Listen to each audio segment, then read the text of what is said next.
Bahay. So yun po no guys, eto natutulog na si George, pagod. Ayan si si Pacboy. Ayan. Hi ka naman. Yan. Ito yung ito yung bibigay kong damit. Yan. Yan mga yan. Yan. Ito mga susunugin ko na yan. Hindi ko kailangan yan. Yan, mga hindi ko kailangan.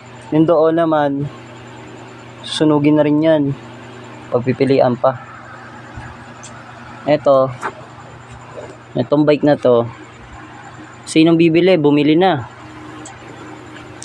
Kaya pabili yan, pinapabenta. 1.3 lang, 1.3 o 1.5 ganun lang po. Yan lang po ang presyo niyan. Yan. Tapos sige po, bye. Ingat po kayo. Ingat sa inyo mga God bless po. God bless po. Ingat, bye.